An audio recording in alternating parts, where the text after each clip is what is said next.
धन्यवाद यीशु। अपनी सीट पर बैठकर अपनी बाइबल को उठाओ और कहो, खुदावन आज जो कुछ मैं सुनूंगा मैं एक बड़ा फल लेके आऊं। एक बड़ा फल खुदावन, इसीलिए आपने मुझे चुना और ठहराया कि मैं फलों को ला सकूं। तेरा पाक रूह आज खुदा बाप अपने वचन के भेदों पर, इन पर दया करते हुए, इनके दिलों दिमागों के ऊपर अपना अधिकार करते हुए वचन के भेदों को इन पर जाहिर कर खुदा।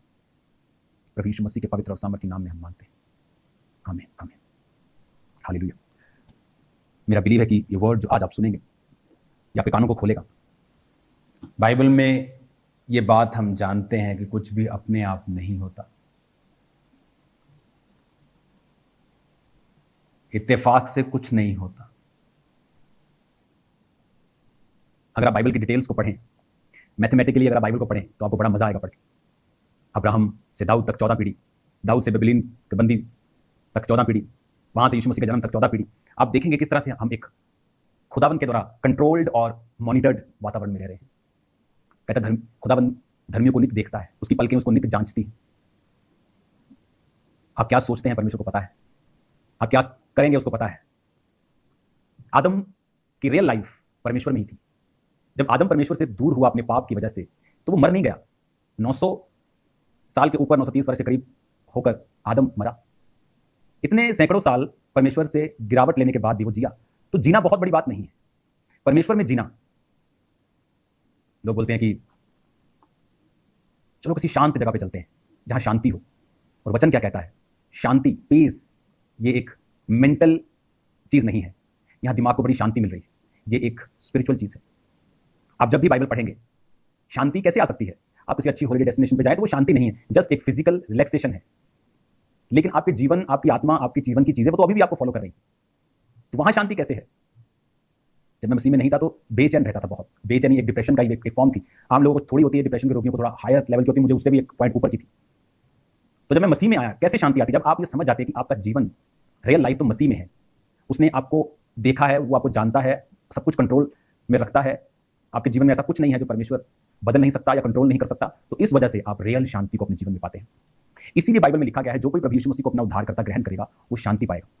क्यों शांति? इसलिए पाएगा क्योंकि वो जानता है कि अब वो दीर्घ आयु को जिएगा। अब शैतान उसके जीवन का हिस्सा नहीं है, बीमारियां उसके जीवन का, ये नहीं कि अटैक्स नहीं होंगे, शैतान कोशिश नहीं करेगा, बीमारी नहीं आएगी, लेकिन वो उनसे लड़ सकता है और जीत सकता है। ये है असली शांति। कि आपके जीवन में कुछ गड़बड़ है, आप प्रार्थना से उसे ठीक कर सकते हैं और आपको पता है कि परमेश्वर आपकी प्रार्थना को सुनता है और उनका उत्तर देता है। ये है रियल शांति।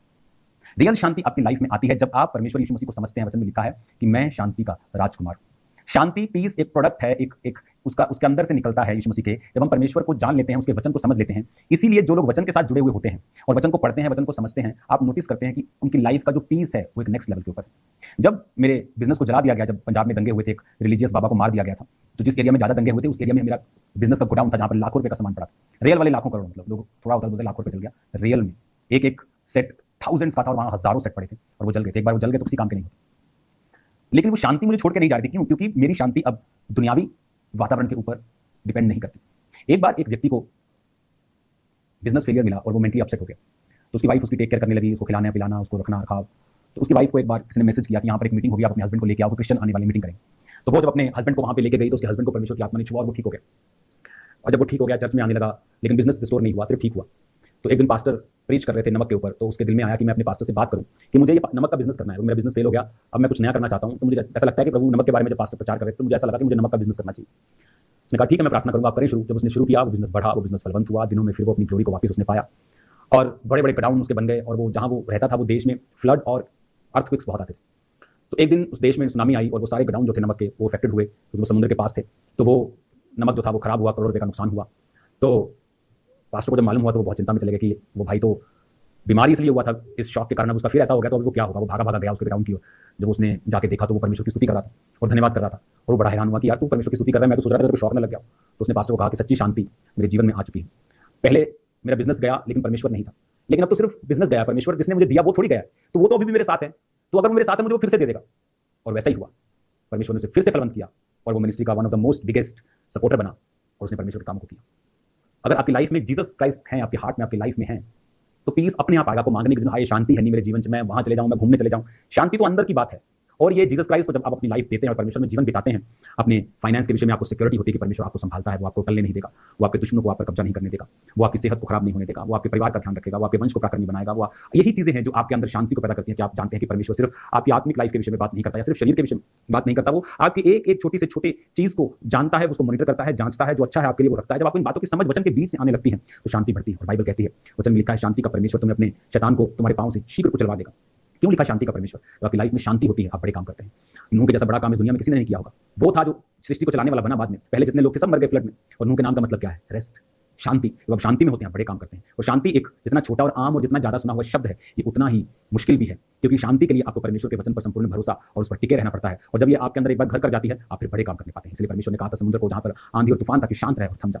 हालेलुया। आज मैं ये जानता हूं ये बात, अगर आप परमेश्वर को पुकारें, अपना जीवन उसको दें, उसके हिसाब से चलें, अपने जीवन के हर एक जगह, परिवार में, फाइनेंस में परमेश्वर के वचन को प्रथम स्थान दें, आप उस शांति को अपने जीवन और अपने उन सब स्थानों के ऊपर भी आता हुआ देखेंगे जहां पर प्रभु को आपने उसके वचन को प्रथम स्थान दिया है। हालेलुया।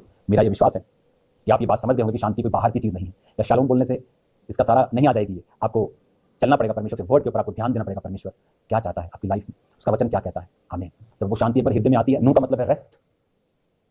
काम इतना बड़ा नाम क्या दिया? रेस्ट। कैसी रेस्ट? एक स्पिरिचुअल रेस्ट। उसका मतलब ये नहीं आप प्रार्थना ना करें, काम ना करें। उसका मतलब है कि आप शांत हो चुके हैं, आपको पता है आपका परमेश्वर आपके संग है, आपको पता है आप इन मुसीबतों से पार आ जाएंगे, आपको पता है आप नेक्स्ट लेवल पे जा रहे हैं। God bless you all.